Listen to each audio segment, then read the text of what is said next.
Hello viewers, welcome back to our YouTube channel. आज की video में हम बात करेंगे डी फार्मा स्टूडेंट्स के लिए इतनी कठिनाइयाँ क्यों और या इतनी परेशानियाँ क्यों आ रही हैं। तो हम इस चीज़ को डिटेल में एनालाइज करेंगे। तो सबसे पहले बात करते हैं डी फार्मा स्टूडेंट के लिए इतनी परेशानी क्यों आ रही है, परेशानी कौन कौन सी हैं। तो जैसे कि आपको पता ही है, डी फार्मा में एग्ज़िट एग्ज़ाम भी आ गया। अब तो डी फार्मा में मैं यूपी की बात कर रहा हूँ कि आपको एंट्रेंस एग्ज़ाम दिए बिना आपका एडमिशन भी नहीं होगा। तो बैक डेट वाला भी हिसाब ख़त्म हो गया कि जो लोग बैक डेट में या फर्जीवाड़े कॉलेज से एडमिशन ले लेते थे वो भी ख़त्म हो गया। अब आप अगर डी फार्मा क्लियर भी कर लेते हैं तो आपको एक एग्ज़िट एग्ज़ाम देना पड़ेगा, ये चीज़ भी एक नई आ गई। इसके बाद में एक एज का रूल इन फ्यूचर आने वाला है, फ्यूचर में कि एज का रूल कि एक मिनिमम एज तक ही लोग डी फार्मा कर सकेंगे। उसके बाद में और भी पीसीआई में रजिस्ट्रेशन है, वहाँ पे भी ओरिजिनल डॉक्यूमेंट वेरिफिकेशन और बहुत सारी जो हैं चीज़ें रहती हैं जो कि आपको करनी होती हैं, तभी आप एक रजिस्टर्ड फार्मासिस्ट बन सकते हैं।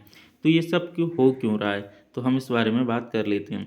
जैसा कि आपको पता ही है कि डी फार्मा जो है वो 2 साल का एक फार्मेसी कोर्स है। इसमें क्या होता है कि आप 1-2 साल का एक डिप्लोमा कोर्स करते हैं, उसके बाद में आप एक रजिस्टर्ड फार्मासिस्ट बन सकते हैं। आप किसी हॉस्पिटल में जॉब कर सकते हैं, किसी फार्मास्यूटिकल इंडस्ट्री में जॉब कर सकते हैं, या खुद का मेडिकल स्टोर, रिटेल या होलसेल जैसा आप चाहें वो खोल सकते हैं और एक अच्छी अर्निंग को जनरेट कर सकते हैं।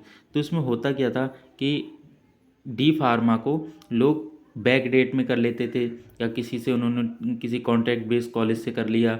वहाँ पर उन्होंने क्या किया कि अपना एडमिशन ले लिया और बस एग्ज़ाम देने चले गए।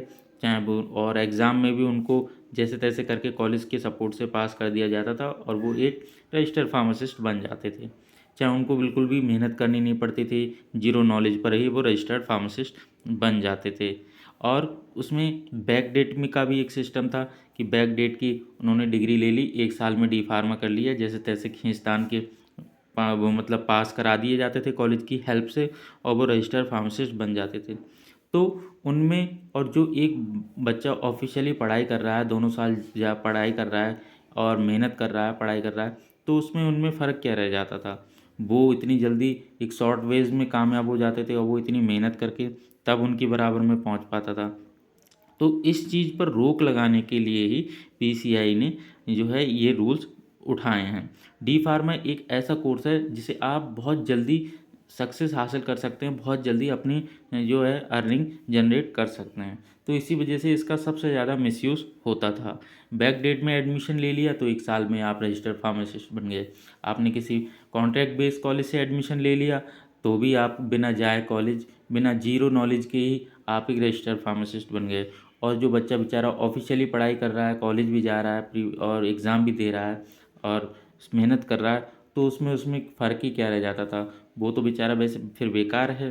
तो इसी चीज़ को रोकने के लिए पीसीआई ने ये सारी चीज़ें जो हैं लाई गई हैं कि अब ऐसा नहीं होगा। जो लीगल होगा वही, जो बच्चा ऑफिशियली पढ़ाई कर रहा होगा वही रजिस्टर्ड फार्मासिस्ट बनेगा। बैक डेट वाले या कॉन्ट्रैक्ट बेस्ड कॉलेज से फार्मेसी करने वाले, डी फार्म करने वाले, अब उनको कहीं भी पूछा नहीं जाएगा, उनके रजिस्ट्रेशन ही नहीं होंगे। क्योंकि अगर एग्ज़िट एग्ज़ाम भी उनसे क्लियर नहीं होगा तो रजिस्ट्रेशन क्या करेंगे। और जब एंट्रेंस एग्ज़ाम आ गया तो जो जैसा कि आपको पता है 2023 से यूपी में लागू हो गया है कि आप बिना एंट्रेंस एग्ज़ाम के डी फार्मा नहीं कर सकते। तो जब एंट्रेंस एग्ज़ाम आ गया तो आप बैक डेट में भी एडमिशन नहीं ले सकते। आपको प्राइवेट कॉलेज में भी एडमिशन लेना है तब भी एंट्रेंस एग्ज़ाम देना होगा। तो आपका बैक डेट वाला हिसाब किताब खत्म हो गया। और इन फ्यूचर एज का भी रिस्ट्रिक्शन आने वाला है कि एज, मिनिमम एज तक आप एक एडमिशन ले सकते हैं, वो अभी कंफर्म नहीं है क्या है। जैसा होगा आपको बता दिया जाएगा। तो इसी वजह से ये डी फार्मा जो है वो करना इतना कठिन हो गया है। कठिन उन्हीं लोगों के लिए हुआ है जो किसी शॉर्टकट में डी फार्मा करना चाहते थे या किसी धोखाधड़ी से डी फार्मा करना चाहते थे। बाकी जो ऑफिशियली बच्चा पढ़ाई करके डी फार्मा करना चाहता है उसके लिए कोई कठिन नहीं है, वो एग्ज़िट एग्ज़ाम भी क्लियर कर लेगा, एंट्रेंस एग्ज़ाम भी क्लियर कर लेगा और उसको सारे डॉक्यूमेंट्स ओरिजिनल हैं, वेरीफाइड हैं, तो उसको ऐसा कोई प्रॉब्लम होने वाला नहीं है। तो आप लोग बेचिंता रहिए क्योंकि आपके लिए ऐसा कुछ नहीं है। प्रॉब्लम उनके लिए है जो शॉर्टकट वे में डी फार्मा करना चाहते थे। तो आपको ये ऐसा कोई प्रॉब्लम नहीं है।